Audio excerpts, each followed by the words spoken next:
DLR detail analysis. கொஞ்ச நாள் முன்னாடி வந்துட்டு குவாண்ட் அனாலிசிஸ் ஒன்று பண்ணியிருந்தோம். குவாண்ட் எப்படி கஷ்டமாக இருந்ததுன்னு ஃபீல் பண்ணாங்க, எதனால் கஷ்டமாக இருந்தது, என்ன டிஃபிகல்ட்டி இருந்தது, கொஸ்டின் பேப்பரில் என்ன டஃப்னஸ் ஏறி இருக்கா அப்படின்னு சொல்லி நம்ம ஒரு வீடியோ ஒன்று பார்த்துருந்தோம். அந்த வீடியோ பண்ண உடனே நிறைய பேர் LRDIக்கும் பண்ணுங்க அப்படின்னு சொல்லி ஒரு ரெக்குவயர்மெண்ட் ஒன்று இருந்தது. குயிக்காக பார்த்துடலாம். ஒருவேளை குவாண்ட் அனாலிசிஸ் பார்க்கல அப்படின்னா கீழே டிஸ்கிரிப்ஷனில் இருக்கும், இங்கே அப்படியே எங்கேயாவது பாப்பப் ஆகும், அது ஒரு வாட்டி போய் அதையும் தட்டி ஒரு வாட்டி பார்த்துடலாம். LRDI அனாலிசிஸில் நமக்கு ஃபஸ்ட்டு என்ன தெரிய வேண்டியது இருக்குது. ஸோ ஒரு லாஸ்ட் 4 இயர்ஸில் வந்துட்டு என்ன மாதிரி கொஸ்டின்ஸ் இருந்தது, என்ன டைப்பில் வந்தது அப்படின்னு சொல்லி ஒரு டேட்டா எடுத்து பார்த்து அந்த ரெக்கார்ட் அப்படியே ட்ராக் பண்ணோம் அப்படின்னா இப்படி ஒரு டேபிள் ஒன்று வருது. பார்த்தோம் அப்படின்னா ஒரு 10லேருந்து 14 கேட்டகரைசபிள் செட்ஸ் கிடைக்குது நமக்கு. ஸோ ஸ்லாட் 1லேருந்து கேட் 20, 20லேருந்து 23 வரைக்கும் இந்த செட்டுலேருந்து இந்த டைப்லேருந்து எவ்வளோ கொஸ்டின்ஸ் வந்தது, எவ்வளோ செட் வந்தது அப்படின்னு இங்கே ஒரு டேட்டா ஒன்று இருக்குது. சரி, அப்போ இங்கே 14 டைப்பு தான் இருக்குது. எதில் அடிக்கடி எங்கே நிறைய கேட்குறாங்க அப்படின்னு பார்த்தா அதை ப்ரிப்பேர் பண்ணலாமா அப்படின்னு கேட்டால் LRDI பொறுத்த வரைக்கும் முதல் விஷயம் இதுதான். கேட்டகரைஸ் பண்ணலாம், சும்மா ஒரு ஐடியாக்காக ஒரு ஓவர்வியூ கொடுக்கறதுக்காக பண்ணலாம். பட் கண்டிப்பாக இப்படி தான் இருக்குமா அப்படின்னு கேட்டால் கிடையாது. LRDI பொறுத்த வரைக்கும் அகெயின் ஒரு பியோர் DI செட்டு, ஒரு பியோர் LR செட் அப்படின்ற ஒரு விஷயமும் போயிடுச்சு. அட்லீஸ்ட் ஒரு 2 வருஷம் முன்னாடியாவது, 2-3 வருஷம் முன்னாடி DI அப்படி அந்த ஒரு கிராஃப் பேஸ் பண்ணி ஒரு செட் வந்துகிட்டே இருந்துச்சு. ஒரு 2022ல் ஏதோ ஒன்று இருந்தது, அதுக்கு முன்னாடி கொஞ்சம் இருந்தது. 22லேயே கம்மியாச்சு, 23ல் ரொம்ப கம்மியாச்சு.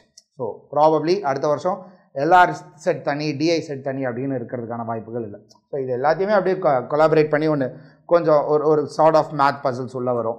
கொஞ்சம் DI ஒரு கிராஃப் கொடுத்துருப்பாங்க, அதுக்குள்ளேயே கொஞ்சம் ஒரு ஸ்டோரி பில்ட் பண்ணி அப்படியே ஒரு செட் மாதிரி ஒன்று கொடுத்து சால்வ் பண்ண சொல்லலாம். ஸோ இன்கம்ப்ளீட் செட்டாக இருக்கும், கம்ப்ளீட் செட்டாக இருக்கும், அப்படி இருக்கும்.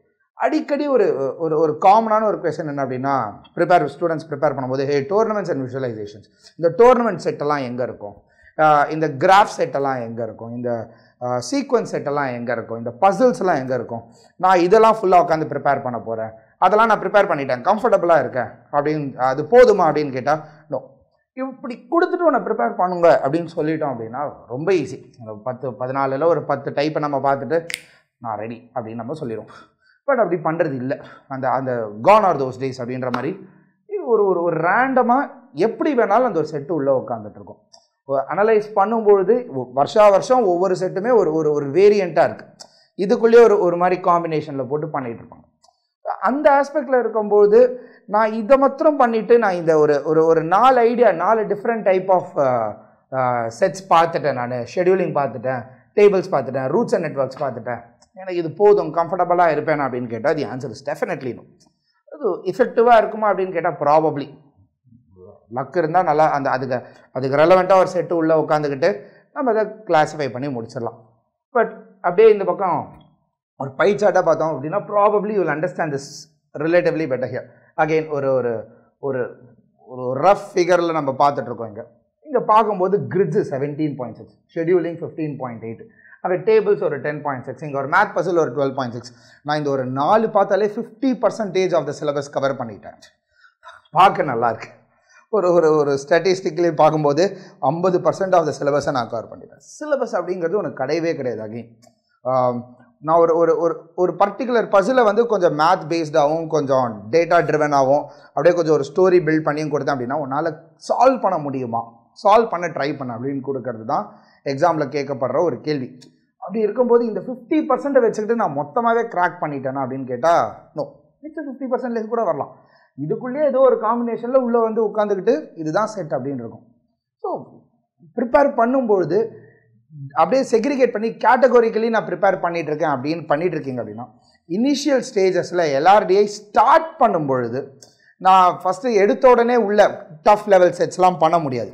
அப்போ நமக்கு ஃபஸ்ட்டு என்ன வேணும், ஒரு கிராஃப் மாதிரி, ஒரு கிராஃப் எப்படி இன்ஃபர் பண்ணுறது, ஒரு பசில் எப்படி ரீட் பண்ணி சால்வ் பண்ணுறது, அந்த கிராஃபும் பசிலும் சேர்ந்து கொடுத்தாங்கன்னா இந்த லாஜிக்கை கொண்டு போய் நான் இங்கே அப்ளை பண்ணுறேன், இந்த வேல்யூஸ் இங்கே வராது, இந்த அரேஞ்ச்மெண்ட் இப்படி இருக்க வாய்ப்பில்லை அப்படிங்கிறது ரெண்டுத்தையும் அப்படியே அகெயின் கம்பைன் பண்ணி பண்ணுறதுக்கு இனிஷியல் ஸ்டேஜஸில் நான் இப்போ தான் ஆரம்பிக்கிறேன், கொஞ்சம் கொஞ்சமாக தான் பில்ட் பண்ணிகிட்டு இருக்கேன். டஃப் LRDI செட்ஸ்லாம் நான் இன்னும் பண்ண ஆரம்பிக்கல.